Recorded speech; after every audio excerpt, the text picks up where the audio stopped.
Folks, it's very interesting because we were supposed to record last night, Khari and I. Sophie's not here, obviously. There's some stuff that's come up. But we had technical difficulties last night, and now tonight we actually have something to talk about. And that's the Patriots. I don't want to fully say scorched earth just because there's the fan in me that still thinks that, even though I know it's pretty much close to being true. But Matthew Judon traded for a third round pick, and I'm not even going to just pitter patter around it. What's the thing that most speaks volumes about this trade to you, in your opinion, Kyrie? I think it shows the New England Patriots the method to their madness, which I had talked about on a couple of different occasions, but I think it's borne out here. People talk about the contracts that they've given out and the players that they've signed, and they're giving everybody else all this money and they're not giving it to Judon. What's the common thread for all of those signings that they made this year? Number one, okay, actually go ahead. Yeah, go ahead and guess. I'm not gonna talk about this. I got two ideas here, two There, common threads. one, it's re-signing players that are going to help your quarterback out, your rookie quarterback out down the road. Kendrick So your Bourne, David Ramondre Andrews, Stevenson. your Kendrick Bourne, yep, Ramondre Yep. Stevenson. The other is Oh yeah, showing that Big Mike too. Let's not forget Big Mike, Mike Big Onwenu. Mike. The other is that they're trying to go younger at certain positions as well, which I don't like to say because Judon's a year older than me, and it's all of a sudden he's 32, he's old, and I'm like I'm gonna be 31 in like 4 months, so it's like making me like I know you and I are born around the same time frame, but that's just the one I thought right away because I've seen everyone go. They're trying to build for the quarterback because this is a team where, and I love everyone online that's mainly been Dolph. I've seen some AFC East fans where it's just like enjoying the Patriots' downfall, where any Patriot fans will tell you, yeah, this is a rebuild. This is year one of what's going to be a rebuilding year. So it's very interesting to see. And also my opinion on this too is that Judon can only play for teams that have birds in their name or the Patriots. It's just as simple as that. I think you know it just feels like Judon wasn't in the long term plans anymore. And I Yeah. think that, and people were asking, well, why didn't you just make this trade back in March? I think the Patriots legitimately wanted Matthew Judon to be here, at least for this year. And I know Matthew Judon wanted to be here, at least that's what he said. Yep. And I think they thought, you're going to understand the situation of what we're where we're going to be at as a team, and hey, look, man, we'd love to have you around, but maybe for a 1 year deal, give you a pay bump, and then we'll let you reevaluate your options, later on. And I'm sure it really did feel, make Matt Judon feel a certain kind of way to see all these guys getting paid, and even to see Devon Godchaw get paid before him. And Godchaw was somebody that I don't know that he gets paid like that if Christian Barmore was still going to be around. I Yeah. don't know that he necessarily gets paid. But then when Christian Barmore is gone, it's kind of a necessity. On the other hand, and I mean Matthew Judon plays the more important position, you might say, playing out on the edge. But they've got Josh Uche, who I think they want to see if he's more than just a situational pass rusher. I think they want to give him an opportunity to, at this point, he's a starter, right? Yeah. And then Keon White. I think they want to see what Keon White is. And I said this at the time last year. Matthew Judon getting older. Dietrich Wise Jr. getting older. That's another guy that we should talk about as being a starter. I would say. You get that pick in Keon White for insurance there. And now you're seeing that play out. The cruel reality of the NFL is that most guys aren't retiring with the team they want to retire with. I was just thinking about this. How often do you hear guys say like, "Man, I want to be here for the rest of my career. I want to retire here. I want to stay here until I'm done playing." How many guys actually get to do that? Not a lot. It's a very rare And thing it, in the NFL.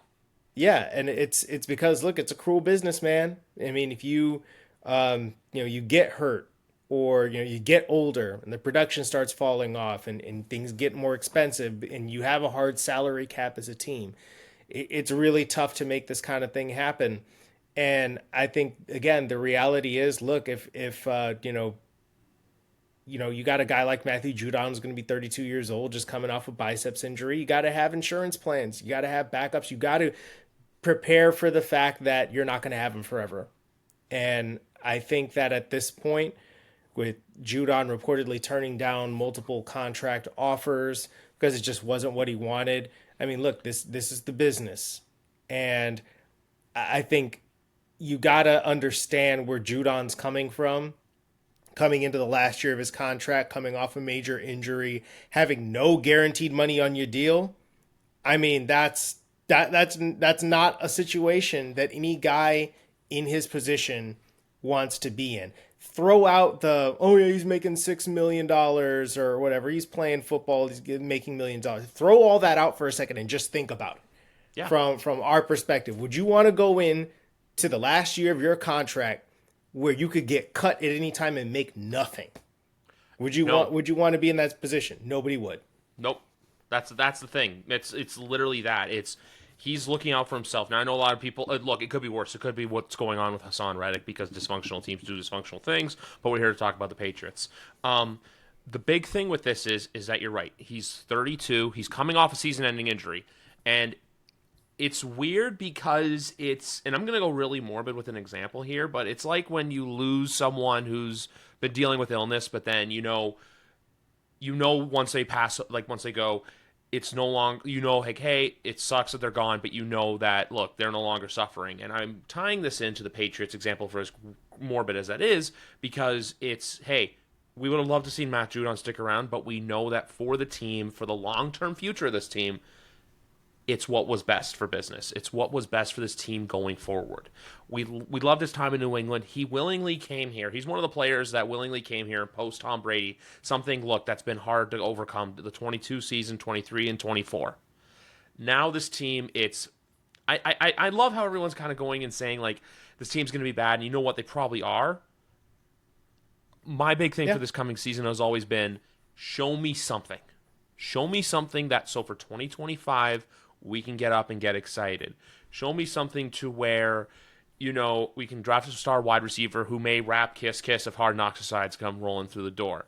Because I like the song and I like the moment after Khari and I's technical difficulties last night. That's what the season's been about. It's been about show me the quarterback, which I know people are going to say Mitch Trubisky 2.0 because of the North Carolina connection.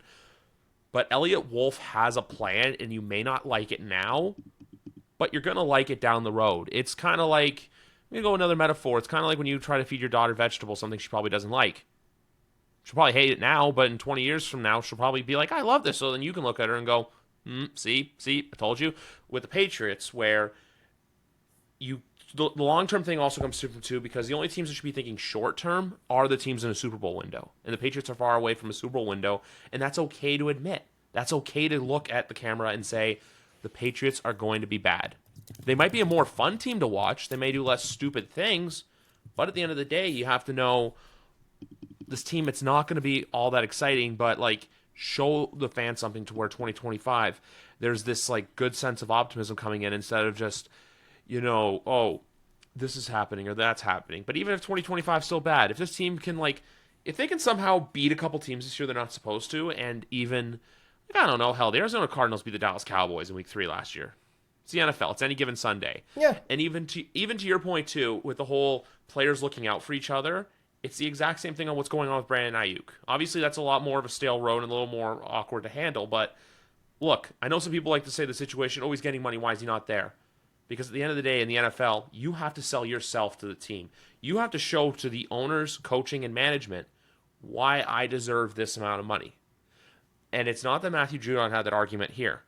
We don't know if he's going to sign at Atlanta. You'd assume so for giving up a third-round pick. And also, too, if the Patriots finish off their draft where they are today, having 5 picks in the top 102 for next year is very, very good. So just think about that. Yep. It's and short-term suffering for long-term gain. You just went through it with Chicago.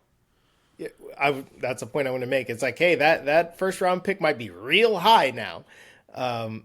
Or some. Can I say one more point? Or like your Bears just did, a quarterback can emerge that for next year. Say if the Patriots are picking second or third in the draft again, some quarterback emerges, and you have a team in quarterback hell that says to the New England Patriots, hey, we're going to trade you our first this year and our first next year, plus some other stuff to go up and get that guy, so you can just move back in the draft and then build up and get an offensive tackle you need, get all these other pieces, and then 2026, hey, you can get that luxury piece. So, it's all just, like I said, like I said, short-term suffering for long-term gain. I think this is shaping up in a lot of ways to be like that 2022 Bears team.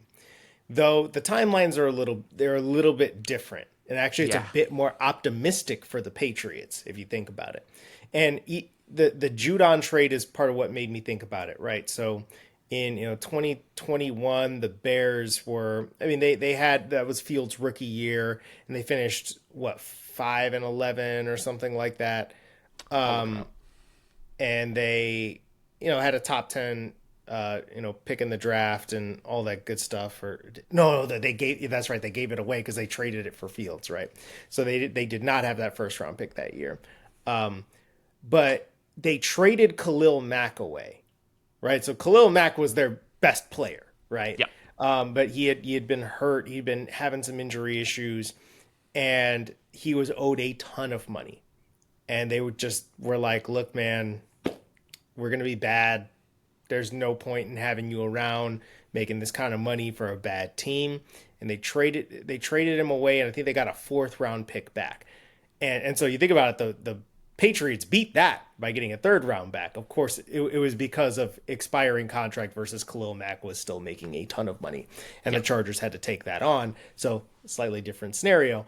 But they let like Akeem Hicks go. They let like all these veterans, these core guys that the Chicago Bears fans loved and had been productive players, have been so good for them.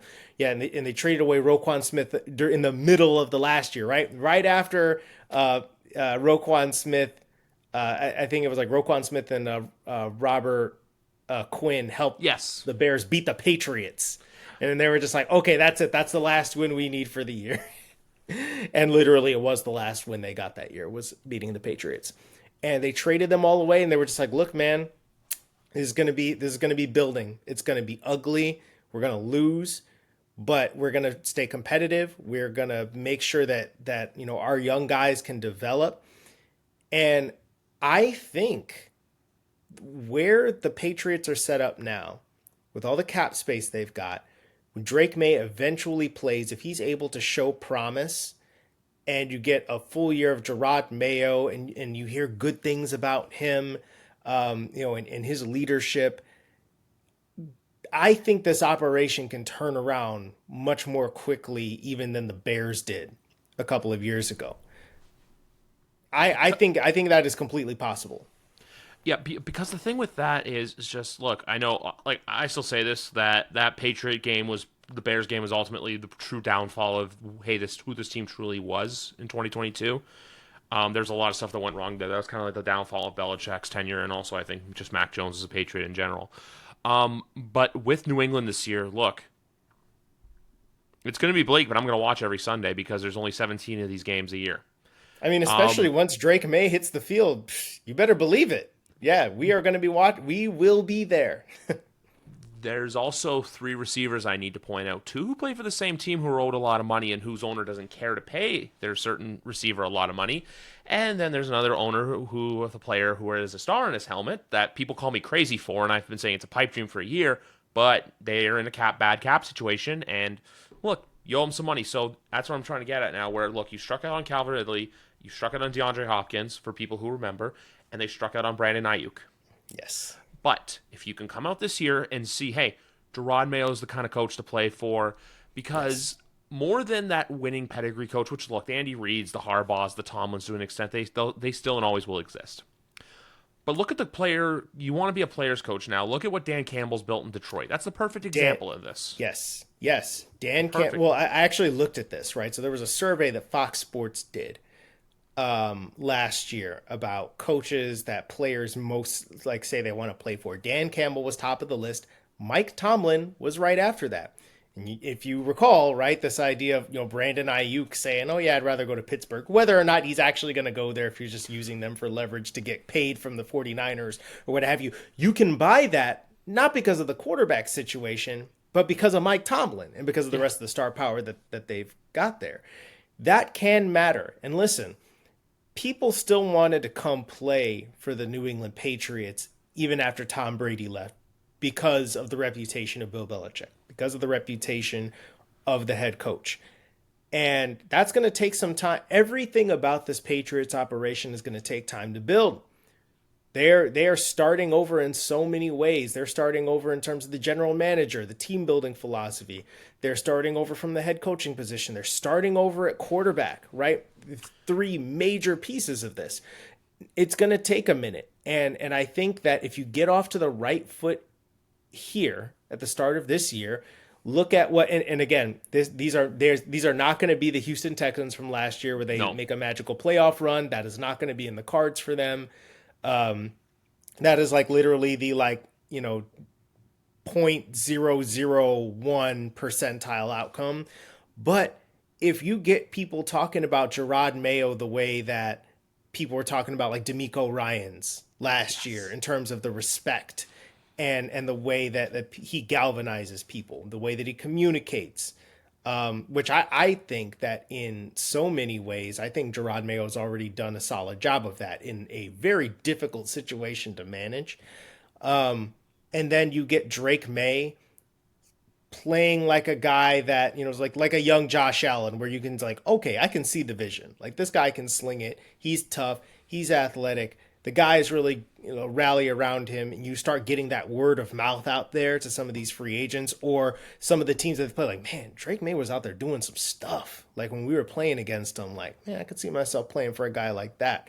I mean, all those little things are going to matter. And look, you mentioned the wide receivers, right?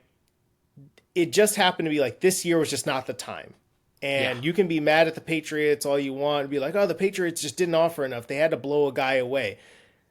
Come on, man. Like, you want to pay a guy $35 million right now? Like Brandon Ayuk, $35 million a year for this?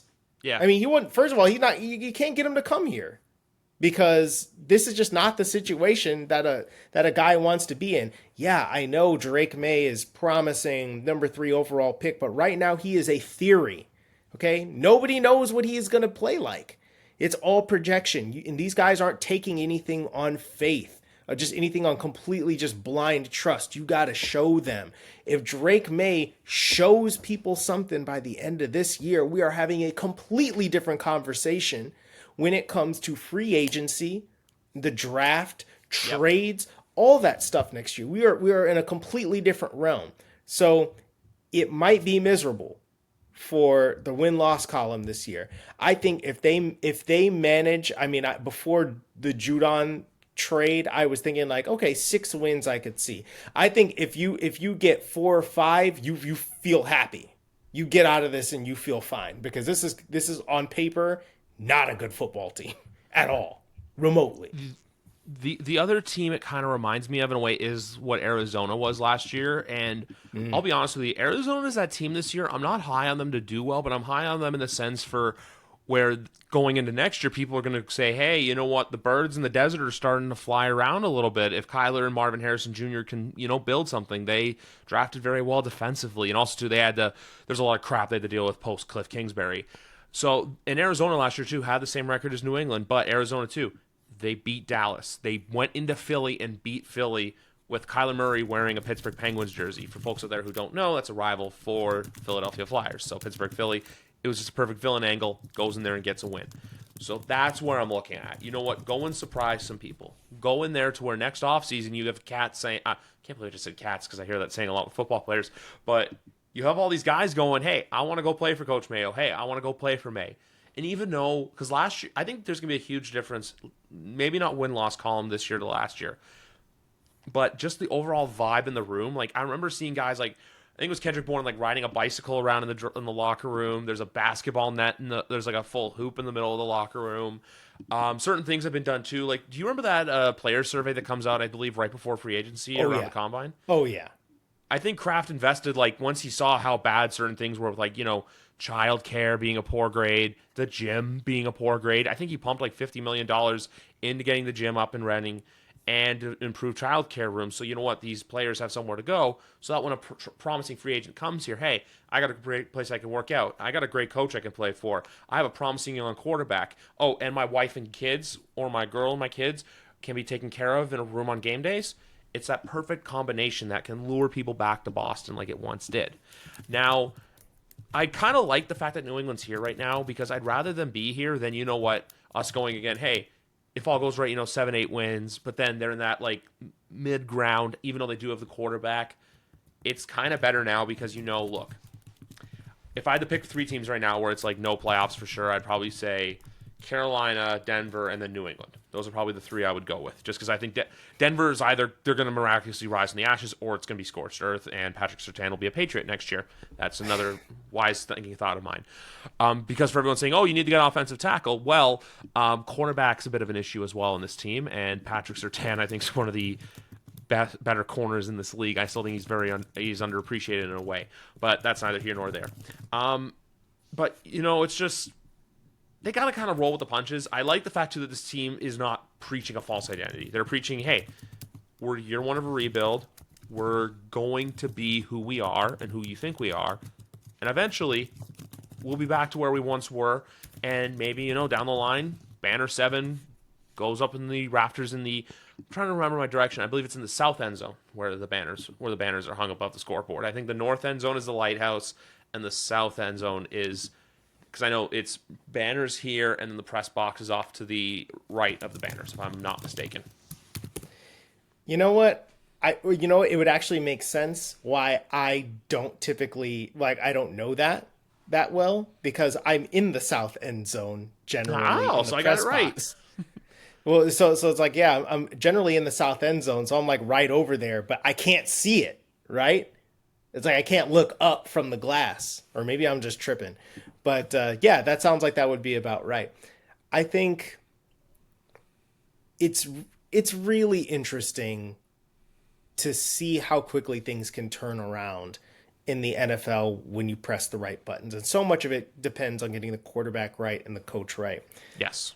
I really think that with the amount of cap space the Patriots are about to have, that's why I keep saying the big guys. I mean, I think they're going to be in that nice world of being able to offer a lot of money, but also say, hey, look, man, we got a stud young quarterback. And listen, man, I know y'all heard lots of good things about Mike Tomlin and DeMeco Ryans, or, Dan Campbell, etc. Like, Jerod Mayo's that kind of guy. Like, he'll be straight with you. Right. And he's trying to make things better than they were under Belichick. People were over here talking about how nobody wants to play for the Patriots. And, it's like not everybody's built for it. Like Jerod Mayo, it's like he's trying to, make it a place that you want to come to. And it's like that word of mouth, I feel like is really going to matter. It's just really going to depend so much on these seemingly meaningless games and this seemingly lost year. It's going to seem lost for the fans that have been so used to winning and so used to seeing good competitive football, right? It's going to feel like last year. But the thing is, it might feel like last year, but it's going to be more productive, because you knew at a certain point last year that it was done with Mac Jones. And you had no direction at quarterback. You knew Bailey Zappi wasn't it. Nope. And so you knew that just whatever happened this year, you were starting over.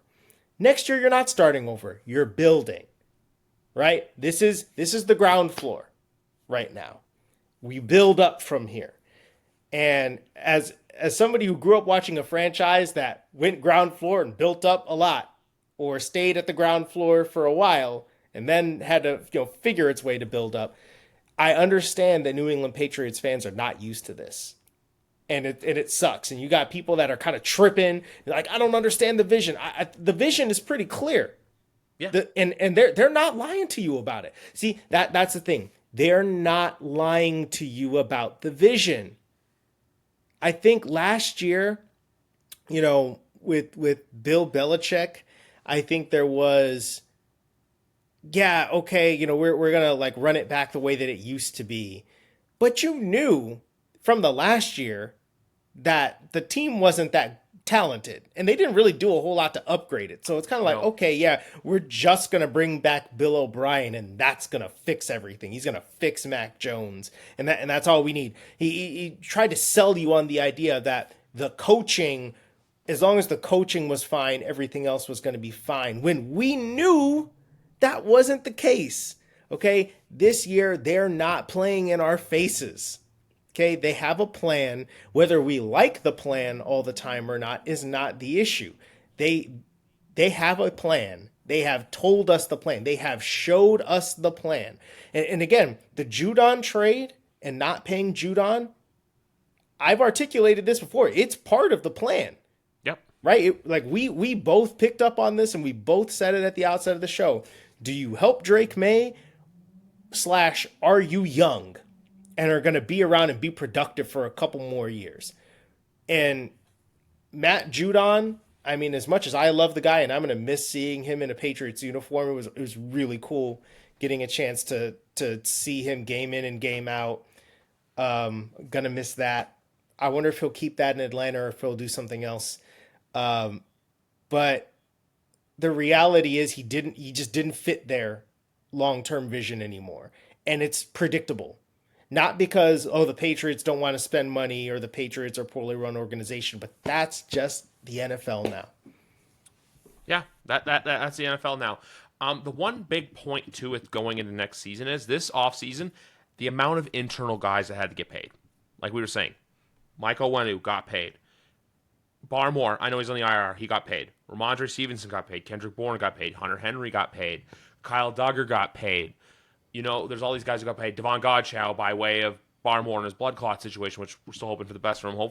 I don't even care if we see him on a field this year. I just want him to be healthy. All these guys got paid to where next year, and also to another piece of a guy who did get paid, who I think is going to have a bit of a coming up party this year, Anthony Jennings. Anthony Jennings, yeah. We didn't even talk about him, right? Like, think about that. And, Anthony Jennings got extended. Dietrich Wise Jr. still around. Yes. And then Josh Uche and Keon White. That is probably far from the worst edge group that you could possibly have. It's not the best by any means, but you could do worse than that. I mean, Dietrich Wise, he's a serviceable, solid player, and he's been a serviceable, solid player for a long time. And Anthony Jennings, you could talk your stuff about Anthony Jennings. He doesn't do it for you. He doesn't get the sacks, but he's an every down player, and he plays stout. And I'm pleasantly surprised because those first couple of years, I was just not sure that he was going to stick around and make the team. I really didn't think he was going to be here long term. But finally, he got on the field. He stayed healthy long enough to show you what he can do. He earned that. And Keon White has the potential, I think, to be Judon-esque. I don't know if we're going to see that this year or not, but he's got the strength. He's got the temperament. He's got the dog in him. So listen, there's a lot of stuff that's got to be taken on faith right now, but we'll see it. We'll see whether or not it's legit on the field soon enough. Yeah, that's it. That's it. I just wanted to bring up the whole thing too, because the only guy next year who literally could have gone elsewhere, who I had out the door, was Josh Uche, but he signs a 1-year, $3 million deal to come back, because now if he basically knows, hey, if I go out there and ball, I can get $6 million, I can get $7, $8, $9, $10 million next year. When everyone's saying, "Oh, like what a thing," because that's probably what teams were offering him on the market. Because guess what? For a player of his caliber, that's what you're probably going to get. You're not chasing down. Look, it's not whatever the hell's going on with Hassan Reddick. That's another situation for another day. Just the big thing with this team is, and I'll be honest with you. So I started doing this podcast in 2020, right before the Patriots, Tom Brady left. But I honestly like doing it better now that I have connections to, whether it be other Patriot fans on here, like the Pats, the McGarvins of the world, and then there's there's Sophie, there's Andrew Callahan, Alex Barth, guys and people who I've made network connections with, to where we're able to talk about this team, because it's like, look, a form of online therapy that doesn't really cost you any money except for the price of the streaming service, but that's another story for another day. which is kind of basically, I'm going to say this is kind of help get the Band-Aid ready for the rebuild, because for years, you know what I was told? You root for this football team underneath my squish, forget the name of this thing, but they're very expensive. You cheer for this football team with number 12. Are you going to stick around when he leaves? And I'm still here because I'm starting to learn the phrase, you earn your stripes as a fan when your team's bad. Because it's easy to root for a winner. Yep. It's not easy to root for a team that's going to go out there and maybe win 3, 4, 5, 6 if they're lucky games. But you know what? For this team's long-term future and for the sake of the fan base, it's got to be one of those things where you just got to learn to adjust to it. And you know what? Start watching college football, because there's going to be some stars that are going to shine, because instead of now just going, oh, hey, you get to see them go to some other team, those stars are coming to New England now. And it's one of those things where it really picks up too. But also, you have it's like time to start looking for left tackle prospects in the draft. There's a guy out of LSU. I know someone's already done early ones. There's a kid out of LSU I know who's supposed to be very good at offensive tackle. See how that goes. Personally, a player I was looking at was Mason Graham, because he's a defensive edge out of Michigan, and Colston Loveland, because tight end is a huge position in need. I say Mason Graham just because I do like Colston. Yes. Yeah, so that's just the thing there. So, you know what? You got to start looking at these prospects now. You got to start looking at the combines. But here's the other thing, too. Alex Van Pelt, it's his first time as an offensive coordinator. And then as well, you have DeMarcus Covington, first-time defensive coordinator. And I'm not saying these guys are going to hop up and get jobs, but you know what? They got a lot to prove, too. This is basically a Patriot team where every week they're essentially playing with house money. They got nothing to lose. No one's jobs are in jeopardy. I think everyone in the organization, up to the Crafts. I know the Crafts say, we want to win, we want to get back to the playoffs, but I think deep down him and Jonathan know there's going to be some pain ahead, because if you remember Kraft's first few years in New England, it was not fun. It wasn't pretty in the early 1990s. Eventually it got better, but you know what? There's always a line at the end of the rainbow. There's always a light at the end of the tunnel, and hopefully Patriot fans can see it again. If maybe not this year, maybe not next year, maybe the year after, who knows? But football, baby, we're 3 weeks away from the start of the season. Yep. And listen, you know, especially in the beginning of the year, we're not going to be able to help ourselves. We're going to watch anyway, right? And I mean, look, for our purposes, because we're going to be talking about the team, writing about the team. In my case, you got to, right? It doesn't matter how much it pains you. You got to do it. You know, I got to do it for the culture, for the people, right?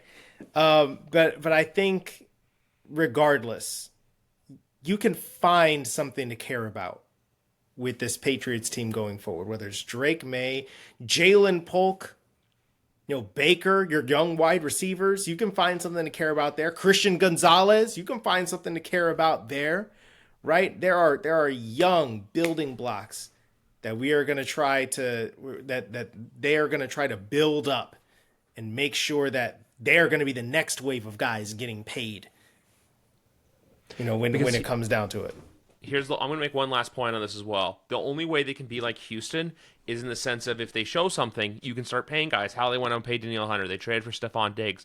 Because, guess what? After the 2025 season, you're not going to be able to afford those guys anymore. So for New England, you know what? If you show promise this year, you can pay those guys now. Because guess what? If Drake May is who we think he can be, you're eventually going to have to back the Brinks truck up for him. And that's the thing now. Best thing to have in the NFL is a quarterback under control. You want that. You want that to be a problem. Yes, you want the Patriots to have to pay Drake May $60 million a year because that means he's good. Instead of rewinding course and looking at drafting another quarterback who's, just rinse, repeat, and recycle. You don't want to do that. You want to pay the guy. Like, I know a lot of people give flack for certain quarterback contracts, like what happened with Daniel Jones and all this other stuff, but at the end of the day, he showed the team enough to, hey, I'm worth this amount of money. Tua showed it, even though a lot of people can disagree with it. At the end of the day, the player's out there to represent themselves and get a bag, and at the end of the day, we're always going to be pro player. Yes, we are. Every time. Every single time. But anyway, folks, fun little talk session just to get a lot of stuff off my chest to Khari, stuff that my wife doesn't really care to hear about because she likes football, but not as much as me. But you know what, guys? My wife doesn't like football at all. She don't want nothing to do with football. Oh, she loves football. She's just not as psycho as I am. I got you.